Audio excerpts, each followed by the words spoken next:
Hi, I'm Ben from Volume 1, and this is the brand new Ondra Comp from La Sportiva. So as the name suggests, this shoe has been designed in collaboration with Adam Ondra, arguably the world's best climber, specifically with comps in mind. But why do we need a shoe that is designed specifically for comps?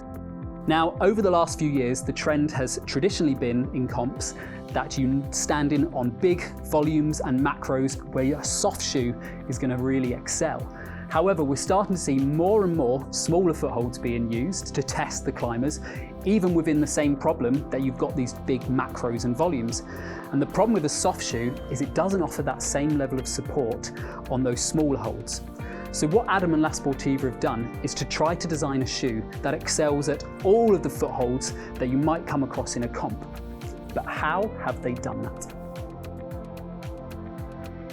If we look at the bottom of the shoe, this is the area which we're going to need to concentrate on to understand how they've been able to design a shoe that is able to smear, but is also able to stand on those small footholds you might come across. And how they've achieved that is by placing around the edge of the shoe a thin midsole, so a hardened piece of plastic, just around the edge in a horseshoe shape, which means when you're standing on those small footholds, that gives you that level of support that you need. However, leaving a void in the middle that is soft, that enables the shoe to be able to smear. What they've also done is placed in this void where there's no midsole, a padded piece of material, which they're referring to as sense grip. Now this padded piece of material gives you that degree of sensitivity, but also grip, hence why they're naming it sense grip.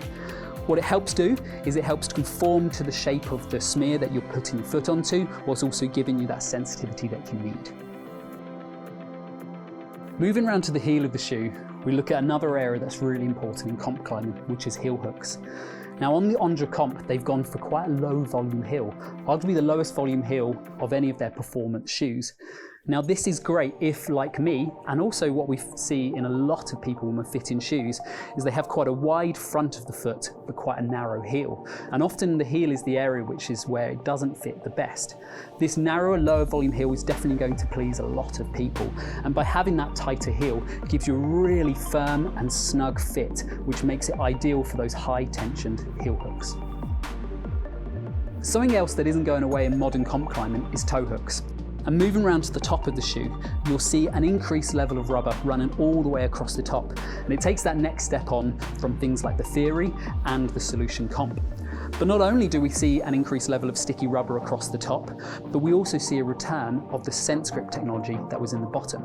So they've taken that padded material and put it underneath the top level of rubber on here. And what this does is it acts as a level of compression. So when you're sticking your foot onto a hold, it will mold to the shape of that hold a little bit better. But also, if you're repeatedly throwing your toe round onto a toe hook, that actually acts as a little bit of padding and protection to help your foot. So talking about fit and sizing, for me this has been one of the best fitting shoes I've ever come across in the La Sportiva range, mainly thanks to that slightly wider front toe box and that narrower heel. In regards to sizing, so I normally wear between a 40.5 and a 41 in La Sportiva, and I decided to go with the 41 in the Ondra Comp. The reason for this is that La Sportiva and Adam have designed this shoe to not need your feet and your toes to be really scrunched up inside. Because we want this shoe to be versatile, it needs to be able to smear and flatten out, but also if you're toe hooking, if your toes are really scrunched up at the end, that's going to be painful.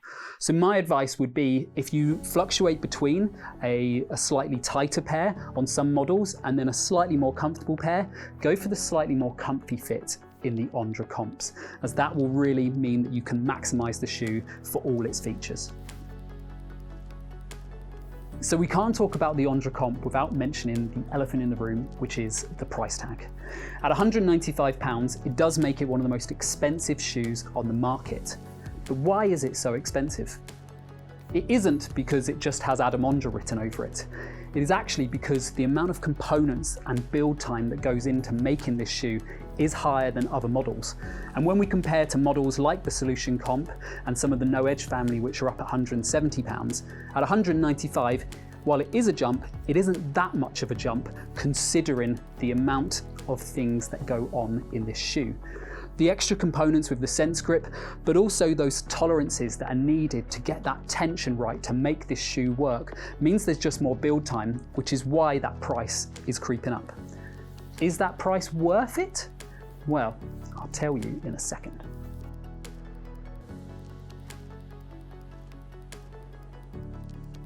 So my conclusion of, is this shoe worth the price tag, is to think of it like a tool. Now, if you have a toolbox, you wouldn't just have one screwdriver to put in every type of screw, and you wouldn't use a sledgehammer to bash in a tiny nail. And what we're starting to see is, like you have a toolbox full of tools, climbers are starting to have 2, 3, 4 pairs of shoes in their climbing bag. With that, you wouldn't want to use this shoe for everything. You would have your warm-up shoe, you would maybe have a stiffer shoe for when you really need those edging problems, and you'd have something like the Ondra Comp for when you really want it to excel at comp climbing. We wouldn't recommend getting this shoe and using it as your all-round shoe.